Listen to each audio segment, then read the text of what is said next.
Someone recently asked me if teaching English was a side hustle. Really? I hustle, that's for sure, but this is my only job.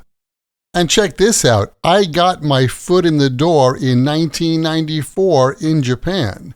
Wow, time flies.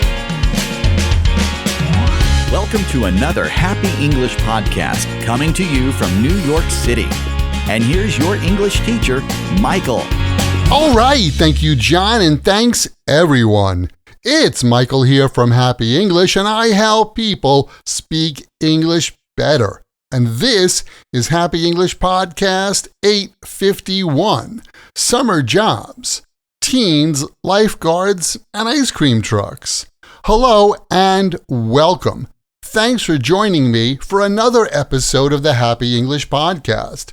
I'm your English teacher, Michael, and I'm so glad you're here with me for another episode in our summer series about American culture. It's week 7, and today we're talking about something that's kind of a rite of passage in the U.S., summer jobs.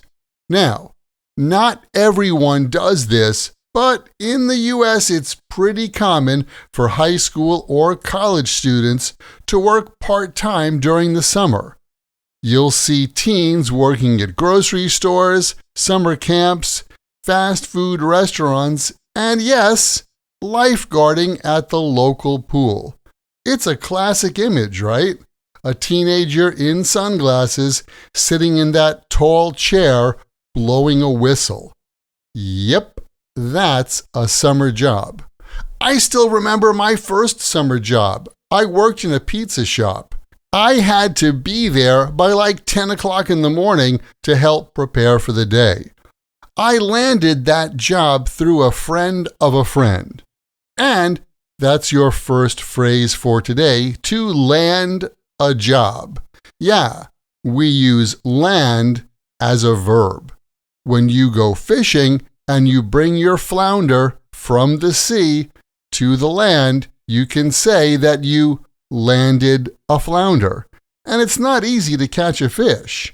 With this image, when you land a job, it means you get hired for that job, especially if it was hard to get or if you were lucky to get it. Like Jenny finally landed a summer job at the mall. Here's another one. My cousin landed a job as a lifeguard. He gets paid to sit by the pool. You get the idea. It's like catching something valuable. Now, summer jobs usually mean hard work. Even if you're just scooping ice cream or folding t-shirts at a store, you've got to show up on time, smile at customers, and deal with the not-so-fun stuff too. That's where another great expression comes in, hustle. In this context, hustle means to work fast and work hard. Not in a stressful way, but in an energetic, go-get-'em kind of way. When I was working that pizza shop job, I had to hustle during the morning to grate the cheese and prepare the sauce for the day. It was non-stop from the moment the doors opened. And you'll hear people say things like, in this restaurant, if you want to make tips, you've got to hustle. Tom's sister hustled all summer at that cafe and saved up for a new laptop. Hustling is all about that summer job energy. And recently, we used the phrase a side hustle to talk about a second job or some part-time work someone does in addition to their main job. Some examples of side hustles are selling stuff on online auctions or being the neighborhood dog walker. Of course, some summer jobs pay more than others.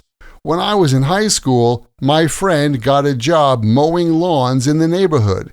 He totally raked in the cash. That's the next one. Rake in. To rake in money means to make a lot of it, often quickly or easily. Think of raking leaves, but instead you're raking in money. Not bad, right? Like lifeguards at that beach rake in over $20 an hour. Tom's sister raked in tips working at that fancy coffee shop. Now, with a summer job, you're not always going to rake it in, but sometimes you can, especially if you're willing to hustle. Now, let's be real. Not every summer job is amazing. Sometimes you end up with a really bad boss or a boring position. My buddy Paul once had a job that he hated at a bagel shop. The manager was super rude, and the schedule kept changing. One day he got so fed up that he quit on the spot. And that's our next phrase. Quit on the spot. When you do something on the spot, you do it immediately and usually without prior preparation. So, if you have a summer job that you don't like, you might just quit on the spot. That means you leave the job immediately without notice. It's not always the best idea, but sometimes people just can't take it anymore. Like, Paul quit the bagel shop job on the spot after the boss yelled at him in front of a customer. Hopefully, you won't have to use that one yourself, but it's good to know. And finally, here's one more important phrase, especially for younger people starting out. Get your foot in the door. When you get your foot in the door, you're taking the first step into a career or a company, even if it's a small role. And summer jobs can totally do that. Let's say you want to work in fashion. Maybe you get a summer job folding clothes at a retail store. It's not glamorous, but it helps you get your foot in the door. Or maybe you want to go into the computer business and you land a summer job at a local IT company. That's your foot in the door. Like my cousin working at a summer job at that bookstore helped her get her foot in the door in publishing. And Frank, well, he started by washing dishes, but doing that got his foot in the door in the restaurant business. Getting your foot in the door. It's all about opportunity. So, whether you're scooping ice cream, guarding the pool, or driving the ice cream truck, yeah, that's a real summer job too. Summer work in the U.S. is often seen as a big step toward adulthood. It teaches responsibility, how to deal with people, and sometimes how to make a little cash and hustle through a hot summer.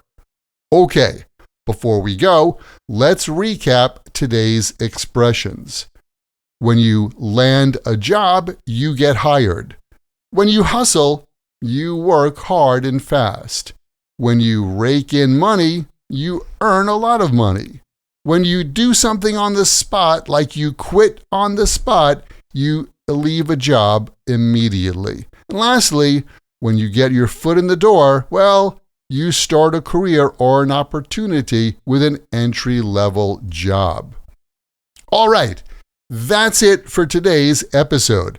Thanks for hanging out with me, and I'll catch you next time. And hey, whatever you're doing this summer, don't forget to bring that hustle. And keep in mind, the best way to remember English like this, and any other word or phrase in English, is to take that word or phrase, write it in a sentence that's true for you or true in your world, and then memorize your sentences. And remember to check out my AI tutor. It's a great way to practice your English, get answers, and more 24/7. And it's all free.